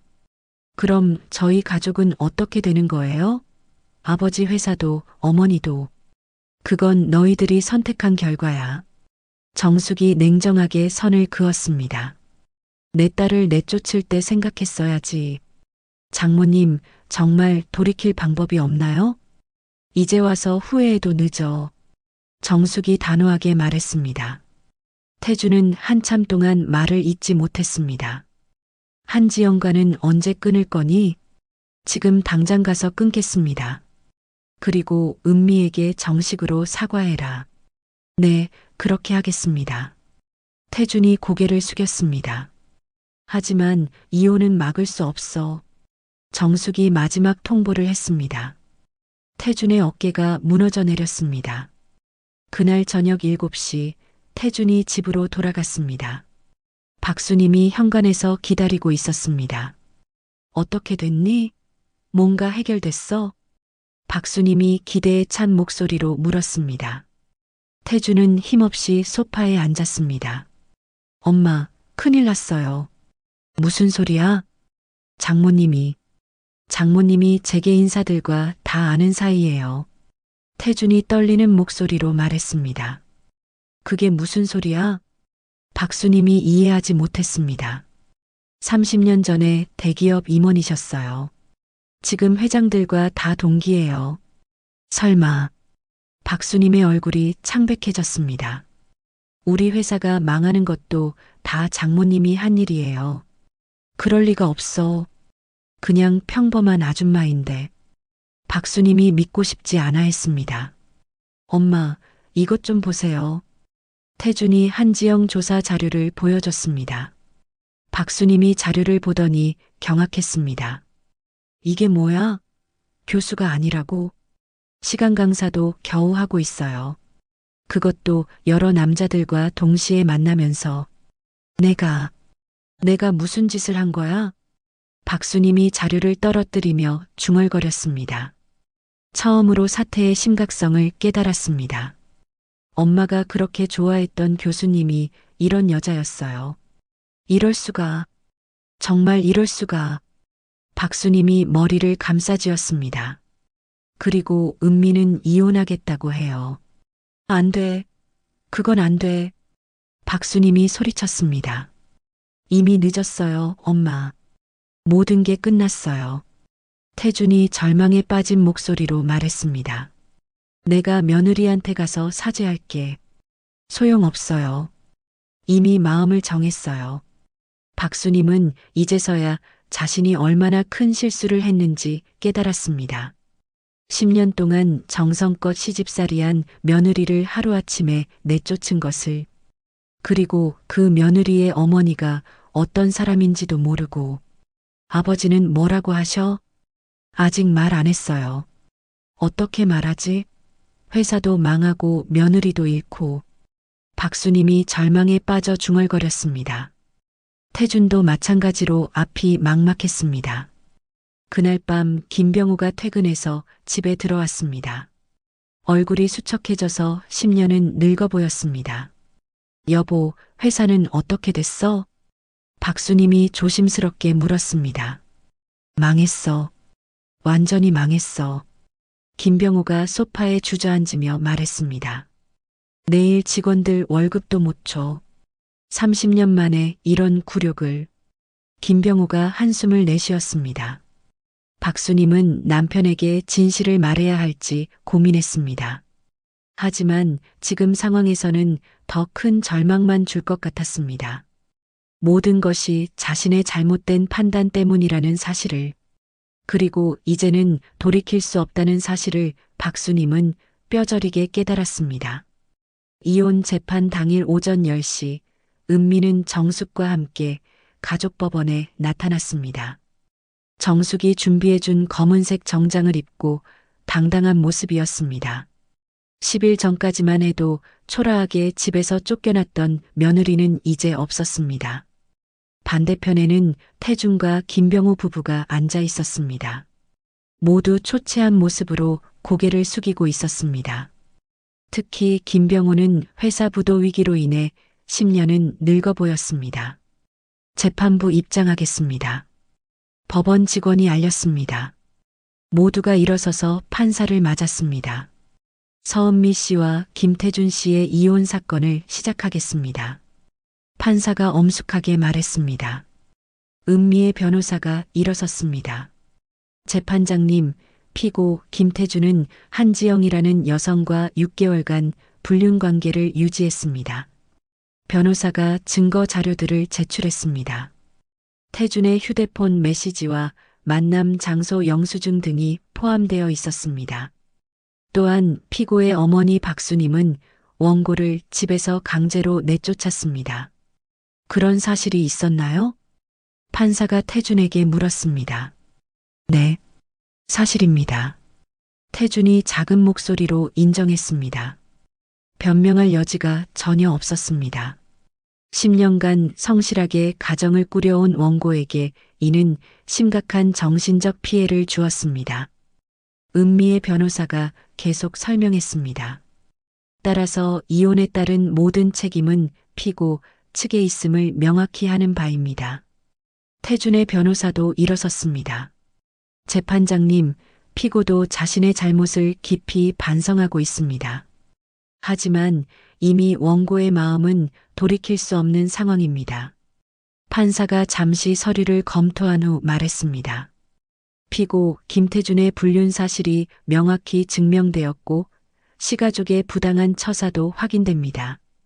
따라서 이혼을 허가하며 모든 책임은 피고 측에 있음을 인정합니다. 판결이 내려지자 은미는 안도의 숨을 쉬었습니다. 정숙이 딸의 어깨를 토닥여 주었습니다. 고생했어. 엄마 덕분이에요. 은미가 눈물을 글썽이며 말했습니다. 재판이 끝난 직후 정숙은 밖으로 나와 휴대폰을 꺼냈습니다. 언론사 김 부장에게 전화를 걸었습니다. 김 부장님, 이제 기사를 내보내도 됩니다. 알겠어. 오늘 오후에 일면 톱으로 나갈 예정이야. 고마워요. 정숙이 전화를 끊으며 만족스럽게 미소 지었습니다. 그날 오후 3시 주요 경제지 인터넷판에 충격적인 기사가 올라왔습니다. 중견 건설사 김병호 건설 연쇄부도 위기, 투자자들 줄줄이 철수라는 제목이었습니다. 김병호는 사무실에서 그 기사를 보고 머리를 감쌌습니다. 이제 정말 끝이구나. 회사 직원들도 인터넷 기사를 보고 웅성거렸습니다. 사장님, 언론에까지 나왔어요. 이제 어떻게 하죠? 직원들의 불안한 목소리가 사무실에 가득했습니다. 한편 대학에서는 한지영에 대한 폭풍이 몰아치고 있었습니다. 한지영의 과거 불륜 행각이 모두 폭로되면서 학생들과 교수들 사이에 큰 화제가 되었습니다. 한지영 강사 수업 못 들어요. 학생들이 수업을 보이콧했습니다. 강의실에 들어간 한지영은 텅 빈 교실을 보고 충격을 받았습니다. 학생들이 어디 갔나요? 한지영이 조교에게 물었습니다. 선생님, 수업을 듣기 싫다고 하네요. 조교가 난처한 표정으로 답했습니다. 한지영의 얼굴이 창백해졌습니다. 교수 휴게실도 마찬가지였습니다. 한지영이 들어가자 다른 교수들이 모두 자리를 떴습니다. 어떻게 그런 짓을 할 수 있어? 학생들에게 어떤 영향을 줄지 생각해 봤어? 뒤에서 들려오는 비난의 목소리들이었습니다. 한지영은 견딜 수 없어서 휴게실에서 나왔습니다. 오후 5시 한지영은 대학 행정실에서 통보를 받았습니다. 한지영 강사님, 더 이상 강의를 맡을 수 없습니다. 행정실장이 냉정하게 통보했습니다. 이유가 뭐예요? 학생들과 교수들의 강력한 반발이 있었습니다. 하지만 저에게도 사생활이란 게 있어요. 한지영이 울먹이며 호소했습니다. 죄송하지만 결정된 사항입니다. 행정실장이 단호하게 말했습니다. 한지영은 대학가에서 완전히 매장당했습니다. 그날 저녁 8시, 태주는 한지영을 만나기로 한 카페에 앉아 있었습니다. 한지영이 들어오는 모습을 보니 완전히 다른 사람 같았습니다. 화려했던 옷차림도 초라해 보였습니다. 지영아, 앉아. 태준이 무거운 목소리로 말했습니다. 태준 씨, 오늘 무슨 일이 있었어요? 갑자기 만나자고 해서 우리 관계를 정리하려고 해. 태준이 직접적으로 말했습니다. 한지영의 얼굴이 굳었습니다. 갑자기 왜 그래요? 부인하고 이혼했다면서요? 지영아, 나는 네가 어떤 사람인지 이제 다 알았어. 태준이 조사 자료를 테이블에 올려놓았습니다. 한지영이 그것을 보더니 얼굴이 새하얘졌습니다. 이건 뭐예요? 내 과거야. 처음부터 끝까지 거짓말이었지? 태준 씨, 오해예요. 한지영이 변명하려 했습니다. 8번째 남자였다며? 내가 그런 게 아니에요. 교수도 아니고 시간 강사도 겨우 하고 있으면서 나를 속였지? 태준의 목소리가 차가워졌습니다. 당신이 이렇게 나올 줄 알았어요. 한지영이 갑자기 태도를 바꿨습니다. 어차피 당신도 이제 쓸모 없어졌으니까. 뭐라고? 집도 잃고 직장도 잃을 사람이 무슨 소용이에요? 한지영의 본성이 드러났습니다. 그동안 얼마나 계산적이었는지 알 수 있었습니다. 정말 그렇게 생각했던 거야? 당연하죠. 진심이었다고 생각했어요? 한지영이 냉소적으로 웃었습니다. 태주는 자신이 얼마나 바보였는지 깨달았습니다. 그럼 이제 우리는 끝이네. 그렇죠. 깨끗하게 끝내요. 한지영이 일어서며 말했습니다. 10년 결혼 생활을 망가뜨린 것이 이런 여자였다는 사실에 태주는 허탈했습니다. 그 시각 김병호의 회사는 마침내 법정관리 신청을 하게 되었습니다. 30년간 일궈온 사업이 하루아침에 무너진 것이었습니다. 김병호는 사무실에서 마지막 정리를 하며 눈물을 흘렸습니다. 30년이 이렇게 끝나는구나. 직원들도 하나둘 짐을 싸서 떠났습니다. 한때 활기찼던 사무실이 텅 빈 공간이 되었습니다. 오후 9시 박수님은 남편의 상태를 걱정하며 병원에서 기다리고 있었습니다.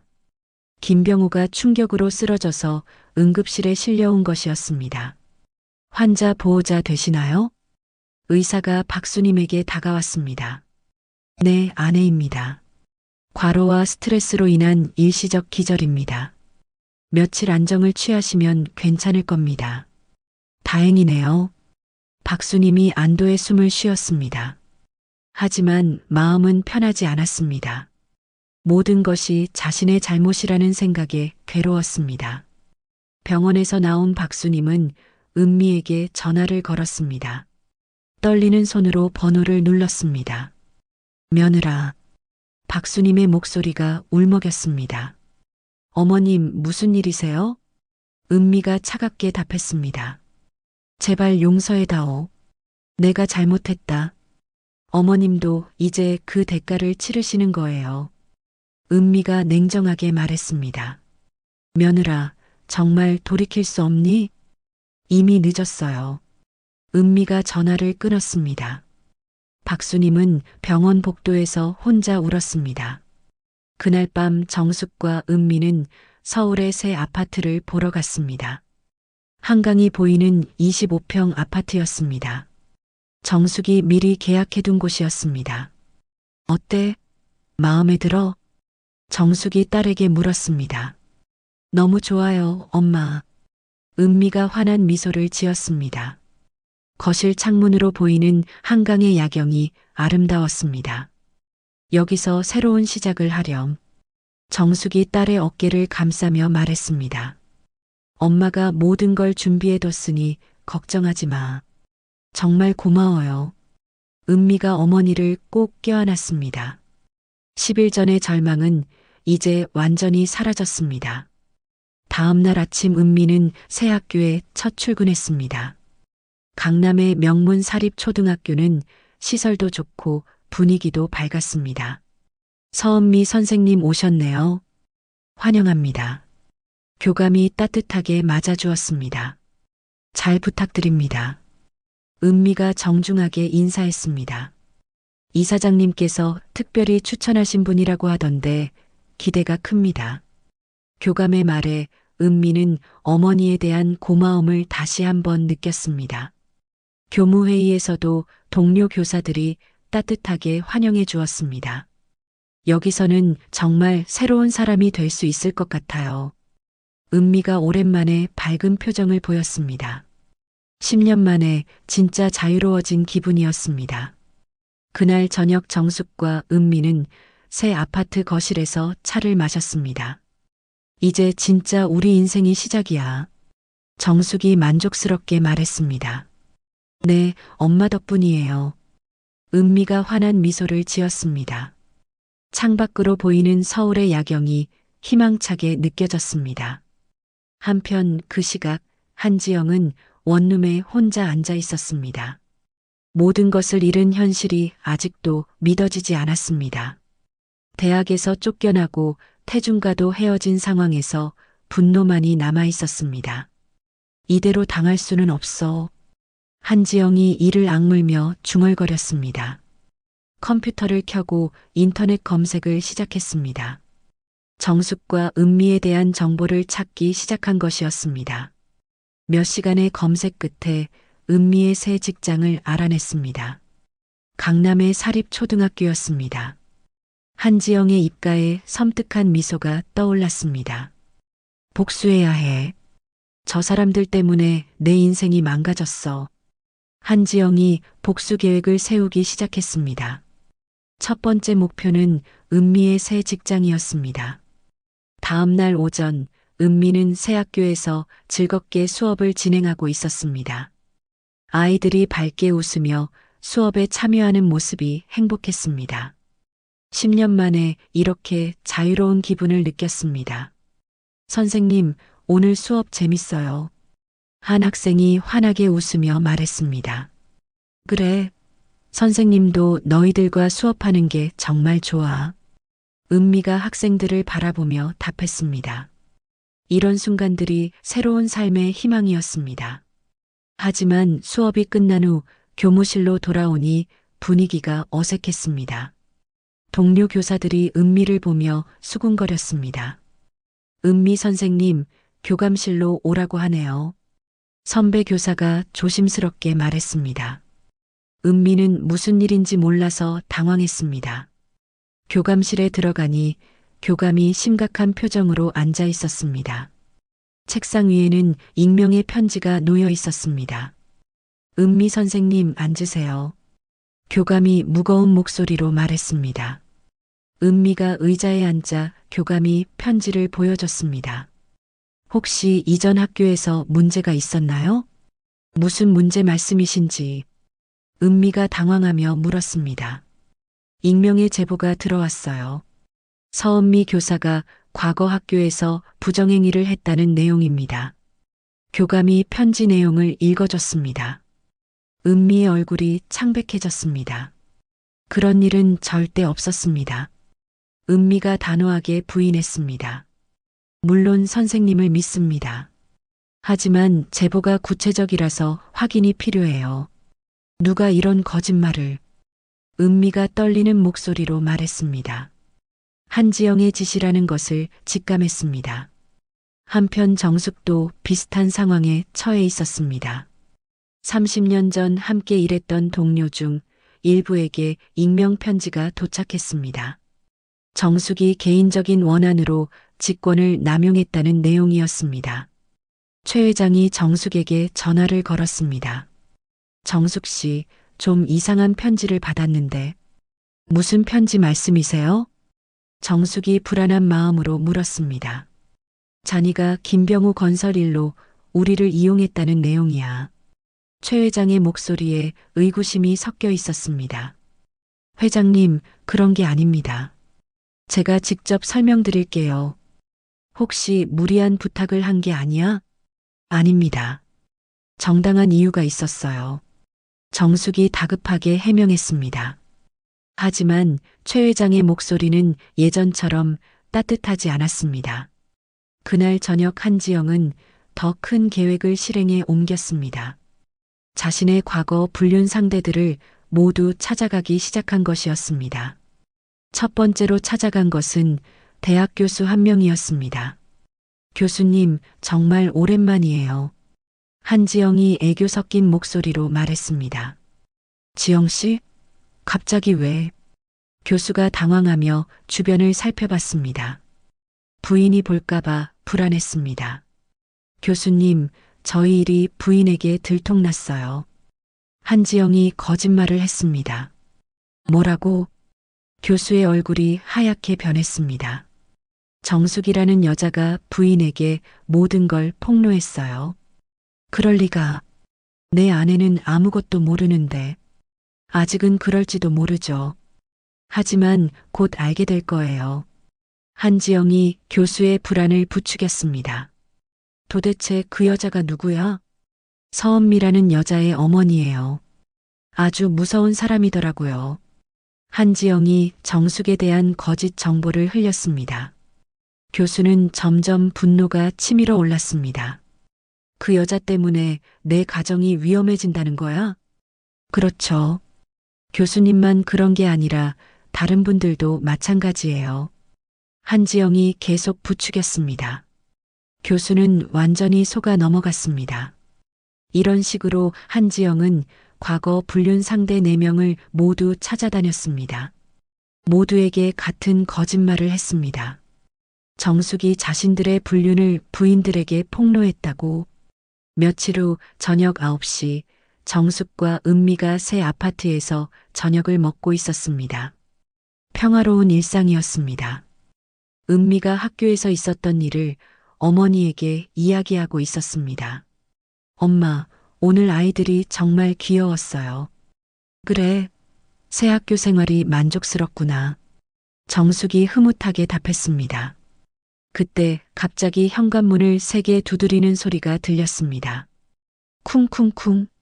거친 소리가 아파트 전체에 울렸습니다. 누구지? 은미가 깜짝 놀라며 물었습니다. 정숙도 이상하다는 표정을 지었습니다. 문을 두드리는 소리가 점점 더 거세졌습니다.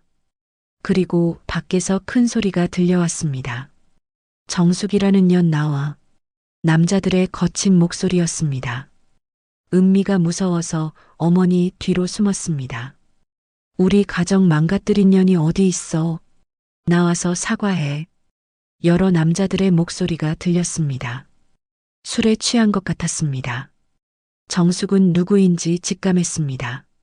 한지영이 선동한 과거 불륜 상대들이었습니다. 엄마, 어떻게 해요? 은미가 떨리는 목소리로 물었습니다. 괜찮아. 엄마가 해결할 테니 안방에 들어가 있어. 정숙이 차분하게 말했습니다. 하지만 마음속으로는 분노가 치밀어 올랐습니다. 밖에서는 점점 더 거친 욕설과 위협이 계속됐습니다. 문 안 열면 부숴버린다. 정숙이 어디 숨었어? 우리 인생 망가뜨린 주제에. 은미가 무서워서 112에 신고하려 했습니다. 하지만 정숙이 말렸습니다. 아직 기다려봐. 하지만 엄마, 너무 위험해요. 곧 조용해질 거야. 정숙이 예상한 대로 20분 후 경찰이 도착했습니다. 아마 다른 주민이 신고한 모양이었습니다. 경찰이 오자 소동은 일단 진정됐습니다. 하지만 한지영의 복수는 여기서 끝나지 않았습니다. 다음 날 오전 한지영은 인터넷 카페와 SNS에 정숙과 은미의 사진을 올렸습니다. 물론 개인정보도 함께 유포했습니다. 이 모녀가 무고한 사람들을 파멸시킨 악녀들이라는 거짓 내용과 함께 정숙이 그 글을 발견한 것은 오후였습니다. 딸과 자신의 사진이 인터넷에 퍼져 있는 것을 보고 충격을 받았습니다. 이젠 정말 참을 수 없어. 정숙이 이를 악물며 중얼거렸습니다. 30년 경력의 엘리트답지 않게 감정이 끌어올랐습니다. 은미의 학교 상황도 악화됐습니다. 인터넷에 퍼진 글 때문에 학부모들이 불안해하기 시작했습니다. 교감이 다시 은미를 불렀습니다. 은미 선생님, 죄송한데 당분간 수업을 쉬는 게 어떨까요? 무슨 말씀이세요? 은미가 놀라며 물었습니다. 인터넷에 올라온 글 때문에 학부모들이 우려를 표하고 있어요. 그 글은 모두 거짓말이에요. 물론 그렇다고 생각합니다. 하지만 사태가 진정될 때까지 교감이 난처해하며 말했습니다. 은미는 절망적인 기분이었습니다. 집에 돌아온 은미가 정숙에게 상황을 이야기했습니다. 엄마, 학교에서 당분간 쉬라고 해요. 그 여자가 너무 심하게 나오는군. 정숙의 눈빛이 차갑게 변했습니다. 엄마, 어떻게 할까요? 이제 더 이상 참을 수 없다. 정숙이 단호하게 말했습니다. 한지영을 완전히 처리하기 위한 마지막 계획을 세워야겠어. 마지막 계획이요? 그래. 이번에는 법적으로 완전히 매장시키겠어. 정숙이 결심에 찬 표정을 지었습니다. 더 이상 관대함은 없었습니다. 딸이 위험에 처한 상황에서 정숙의 진짜 실력이 발휘될 시간이 왔습니다. 그날 밤 정숙은 컴퓨터 앞에 앉아서 계획을 세웠습니다. 한지영의 허위사실 유포, 명예훼손, 사생활 침해 등 모든 범죄 행위를 정리했습니다. 그리고 각 분야의 전문가들에게 연락하기 시작했습니다. 이제 진짜 전쟁이야. 정숙이 낮게 중얼거렸습니다. 30년 전 대기업에서 단련된 냉철함이 다시 살아났습니다. 한지영은 자신이 누구를 건드렸는지 곧 알게 될 것이었습니다. 다음 날 아침 8시 정숙은 강남의 대형 법무법인을 찾았습니다. 30년 전 함께 일했던 동료의 소개로 만나게 된 변호사였습니다. 정숙은 한지영이 저지른 모든 증거 자료를 가방에 챙겨왔습니다. 변호사님, 한지영의 허위사실 유포와 명예훼손에 대한 형사 고발을 하려고 합니다. 정숙이 차분하지만 단호하게 말했습니다. 변호사가 자료들을 검토하더니 고개를 끄덕였습니다. 충분히 가능합니다. 사이버 명예훼손, 개인정보 무단 공개, 허위사실 유포 등 여러 죄목이 성립되네요. 동시에 손해배상 소송도 준비해 주세요. 알겠습니다. 정신적 피해와 사회적 신용도 하락 등으로 상당한 배상이 가능할 것 같습니다. 변호사가 자신 있게 답했습니다. 정숙이 만족스럽게 고개를 끄덕였습니다. 이번에는 법적으로 완전히 매장시키겠어요. 의뢰인께서 준비하신 증거가 워낙 완벽해서 승소 가능성이 매우 높습니다.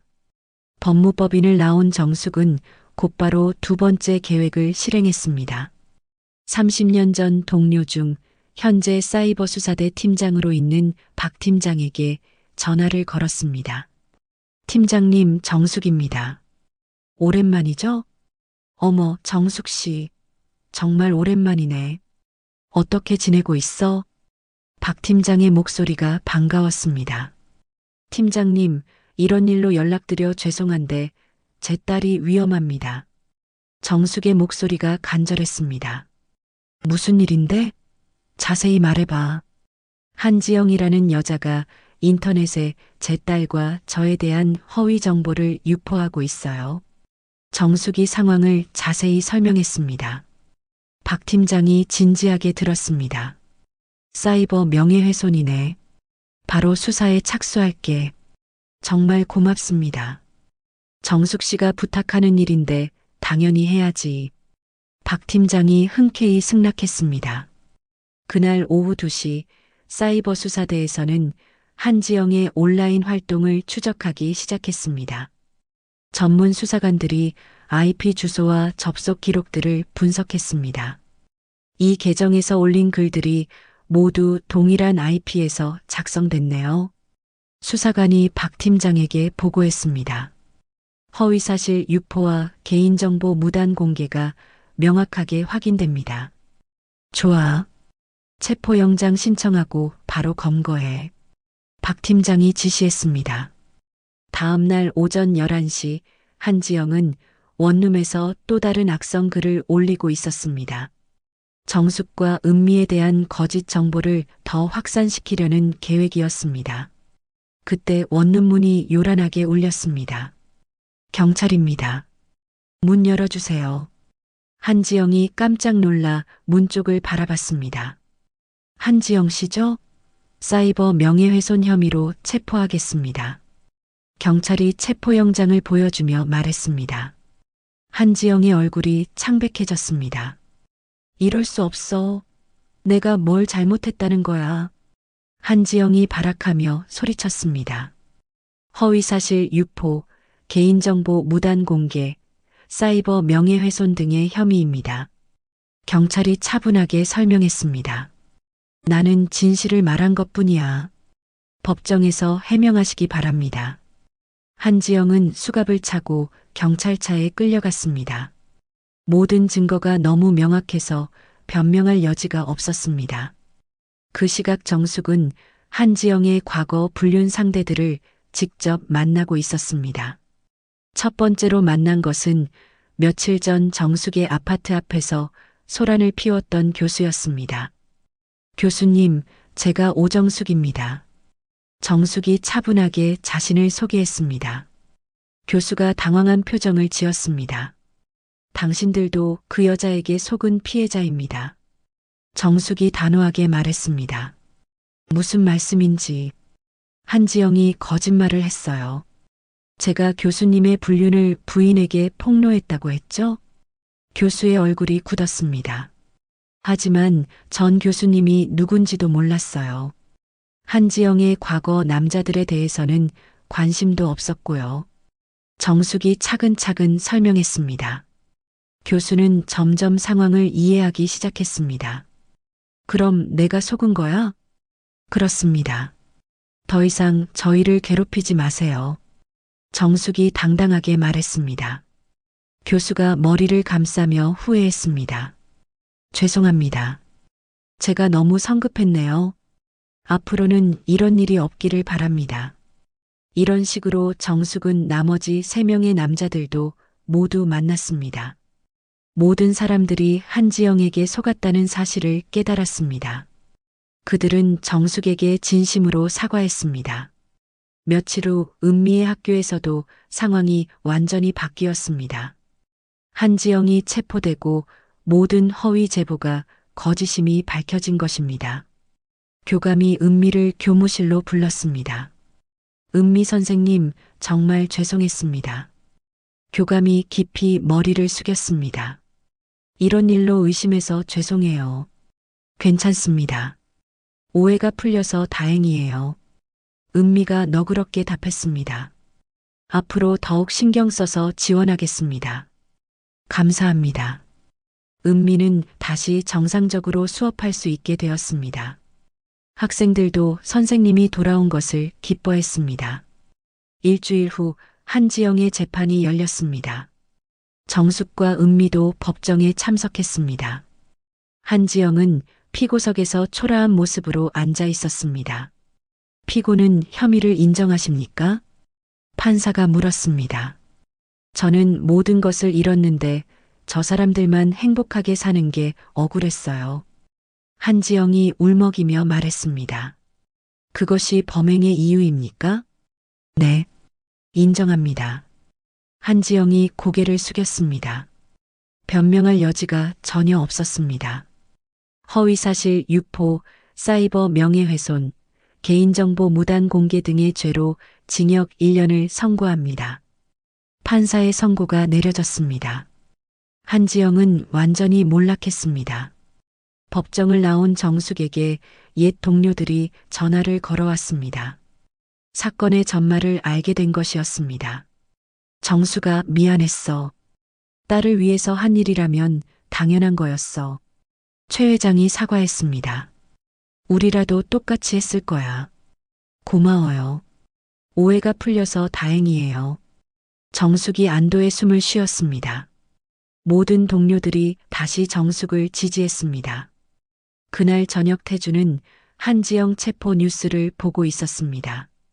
TV에서 한지영이 법정으로 끌려가는 모습이 나왔습니다. 내가 정말 바보 같은 선택을 했구나. 태준이 한숨을 쉬며 중얼거렸습니다. 10년 결혼 생활을 그런 여자 때문에 망쳤다는 사실이 허탈했습니다. 박수님이 옆에 앉아 있었습니다. 엄마, 이제 제발 은미에게 진심으로 사과하러 가요. 태준이 어머니에게 제안했습니다. 그래야겠구나. 내가 너무 큰 실수를 했어. 박수님이 고개를 끄덕였습니다. 뒤늦게나마 자신의 잘못을 인정했습니다. 이틀 후 박수님은 김병호와 함께 정숙의 집을 찾았습니다. 현관 앞에서 무릎을 꿇고 앉았습니다. 며느리와 사돈어른께 용서를 구하러 왔습니다. 박수님이 눈물을 흘리며 말했습니다. 김병호도 함께 고개를 숙였습니다. 정숙이 문을 열고 나왔습니다. 차가운 표정으로 그들을 내려다봤습니다. 너무 늦었어.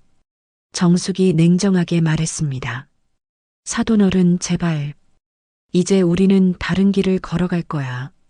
정숙이 선을 그었습니다. 더 이상 관계를 회복할 의지가 없었습니다. 한 번만 더 기회를. 기회는 10년 동안 충분히 줬어. 이제 끝이야. 정숙이 단호하게 말하며 문을 닫았습니다. 박수님과 김병호는 절망적인 표정으로 돌아갔습니다. 그날 저녁 정숙과 은미는 새 아파트 거실에서 조용히 차를 마셨습니다. 창밖으로 한강의 야경이 아름답게 펼쳐져 있었습니다. 이제 정말 모든 일이 끝났구나. 정숙이 안도의 숨을 쉬며 말했습니다. 엄마가 있어서 저는 정말 행복해요. 은미가 감사의 마음을 전했습니다. 앞으로는 좋은 일들만 있을 거야. 네, 정말 고마워요. 모녀는 서로를 바라보며 미소 지었습니다. 길고 힘든 싸움이 마침내 끝났습니다. 이제 진짜 새로운 시작이 가능했습니다. 6개월 후 은미는 새 학교 교실에서 아이들과 즐겁게 수업하고 있었습니다. 벽면에는 학생들이 그린 그림들이 가득 붙어 있었습니다. 은미를 그린 그림들도 여러 개 보였습니다. 선생님, 오늘 수업도 정말 재밌었어요. 한 학생이 환하게 웃으며 말했습니다. 그래, 선생님도 너희들과 함께하는 시간이 제일 행복해. 은미가 학생들을 바라보며 답했습니다.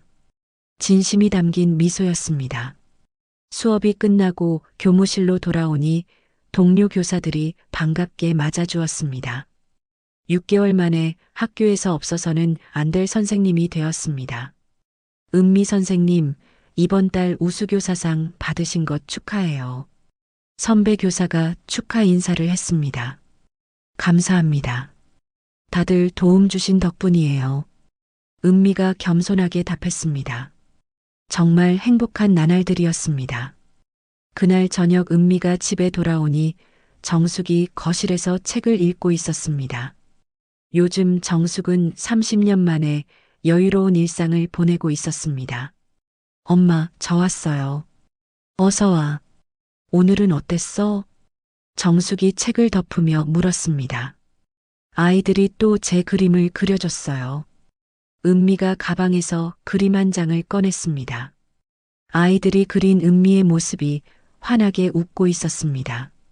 우리 딸이 정말 좋은 선생님이 됐구나. 엄마 덕분이에요. 은미가 어머니 옆에 앉으며 말했습니다. 요즘 정숙이가 추천한 선생님이라고 교육청에서도 소문이 자자해. 정숙이 자랑스럽게 말했습니다. 옛 동료들이 종종 연락해서 딸 자랑을 들어달라고 했습니다. 한편 그 시각 김병호는 작은 공사 현장에서 막일을 하고 있었습니다. 30년 회사 사장에서 일용직 노동자가 된 현실이 아직도 믿어지지 않았습니다. 하지만 생활을 위해서는 어쩔 수 없었습니다. 김 사장님, 오늘 일 끝났어요. 현장 소장이 김병호에게 말했습니다. 한때 사장님이라 불렸던 김병호였지만 이제는 그냥 일꾼 중 한 명이었습니다. 네, 수고하셨습니다. 김병호가 고개를 숙이며 답했습니다. 나이 많은 노동자가 현실을 받아들이는 것은 쉽지 않았지만 선택의 여지가 없었습니다. 집으로 돌아가는 길에 김병고는 자주 과거를 떠올렸습니다. 내가 며느리를 제대로 보호했더라면. 하지만 이미 돌이킬 수 없는 일이었습니다. 박수님은 집에서 경로당 봉사활동 준비를 하고 있었습니다. 요즘 박수님의 유일한 위안은 봉사활동이었습니다. 남편도 잃고 며느리도 잃은 상황에서 할 수 있는 일이 많지 않았습니다. 내가 며느리를 잘못 대한 죄로 이런 벌을 받는구나. 박수님이 혼자 중얼거렸습니다. 경로당에서 만나는 할머니들에게 자주 하는 말이었습니다. 며느리한테 잘해야 한다더니 정말 그러네. 다른 할머니들이 박수님을 보며 교훈 삼아 이야기했습니다. 박수님은 고개를 숙이며 후회했지만 이미 늦었습니다. 태주는 신림동 작은 회사에서 말단 직원으로 일하고 있었습니다. 월급은 이전의 절반도 되지 않았습니다. 원룸에서 혼자 살며 라면으로 끼니를 때우는 날이 많았습니다. 퇴근 후 편의점에서 컵라면을 사며 태주는 생각했습니다. 내가 지킨 것보다 잃은 게 훨씬 많구나. 계산대 직원이 물었습니다. 젓가락 드릴까요? 네, 주세요. 태준이 힘없이 답했습니다. 10년 전만 해도 상상도 못했던 삶이었습니다. 가끔 은미 소식을 들을 때가 있었습니다. 강남 명문학교에서 우수교사로 활동한다는 이야기였습니다. 은미는 잘 살고 있겠지. 태준이 쓸쓸하게 생각했습니다. 자신의 어리석은 선택을 매일 후회했지만 돌이킬 수는 없었습니다.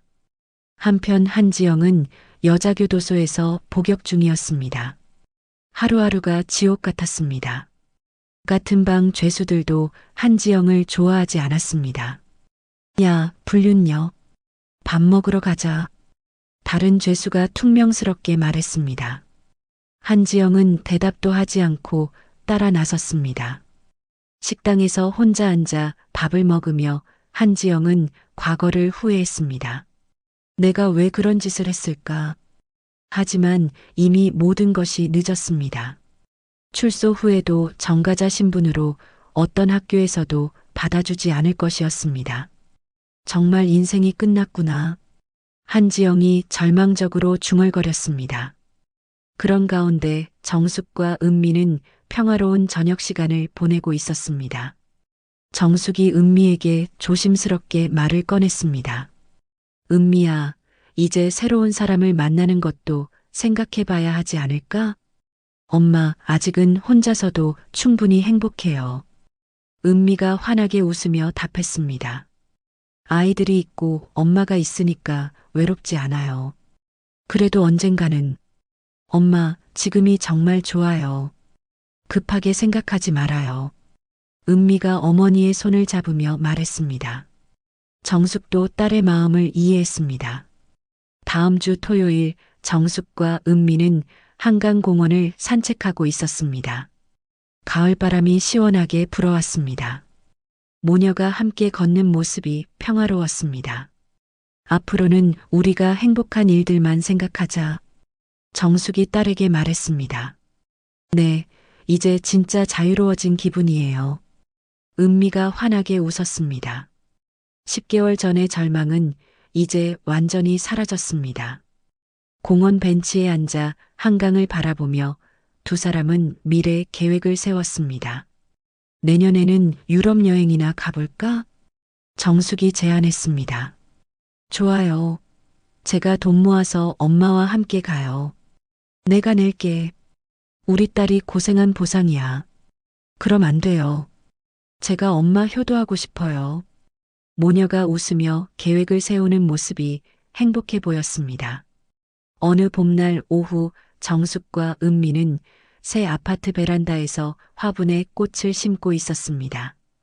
튤립과 장미 모종들이 베란다를 가득 채웠습니다.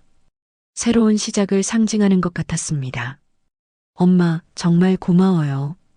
은미가 흙을 만지며 말했습니다.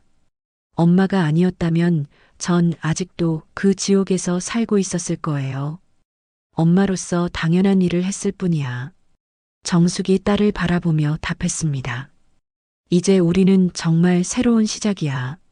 네, 이제 아무도 우리를 방해할 수 없어요. 두 모녀는 서로를 꼭 껴안았습니다. 지난 시간의 아픔을 완전히 털어낸 순간이었습니다. 해질 무렵 정숙과 은미는 거실에서 차를 마시며 창밖의 아름다운 석양을 바라봤습니다. 한강의 노을이 비쳐서 황금빛으로 반짝였습니다. 엄마, 저 노을 정말 아름다워요. 그래. 우리 앞날도 저렇게 아름다울 거야. 정숙이 만족스럽게 말했습니다. 앞으로 어떤 일이 생겨도 우리는 함께니까 두렵지 않아요. 그래. 엄마와 딸이 힘을 합치면 못 이길 게 없지. 두 사람이 웃으며 차를 마셨습니다. 창밖으로 보이는 서울의 야경이 희망적으로 반짝였습니다. 정숙은 컵을 내려놓으며 마지막으로 말했습니다. 이제 진짜 우리 인생이 시작이야. 네, 정말 새로운 시작이에요. 은미가 환한 미소를 지으며 답했습니다. 두 여자의 당당하고 희망찬 새로운 인생이 시작된 순간이었습니다. 과거의 아픔은 모두 뒤로하고 앞으로는 행복한 날들만이 기다리고 있었습니다. 정숙과 은미는 서로의 손을 꼭 잡고 미래를 바라봤습니다. 그들의 이야기는 이제 새로운 장을 열어가고 있었습니다. 더 이상 누군가의 며느리나 시어머니가 아닌 오직 자신들만의 삶을 살아갈 수 있게 된 것입니다. 거실에 은은하게 퍼지는 차향과 함께 두 모녀의 행복한 웃음소리가 아파트를 가득 채웠습니다. 창밖으로는 별들이 하나둘 떠오르며 이들의 새로운 시작을 축복하는 것 같았습니다. 때로는 인생이 우리를 벼랑 끝까지 몰아붙일 때가 있습니다. 은미처럼 10년을 참고 견뎠지만 결국 모든 것을 잃은 것 같은 순간 말이죠. 하지만 진짜 가족은 다릅니다. 정숙처럼 딸을 위해서라면 30년 묻어뒀던 힘까지 발휘하는 사람, 무조건적으로 편이 되어주는 사람이 바로 진짜 가족이죠. 세상에는 박수님 같은 사람들도 있고 한지영 같은 사람들도 있습니다. 하지만 결국 진실은 드러나고 정의는 승리합니다. 그리고 무엇보다 당신을 진심으로 사랑하고 지지하는 사람이 곁에 있다면 어떤 시련도 이겨낼 수 있다는 것을 이 이야기는 보여줍니다. 은미와 정숙 모녀처럼 서로를 믿고 의지하며 당당하게 새로운 시작을 할 수 있는 용기를 가지시길 바랍니다. 이야기를 끝까지 들어주신 분이 계시다면 잘 들었다고 댓글 하나만 남겨주세요. 지금까지 똑순이 사랑방이었습니다. 감사합니다.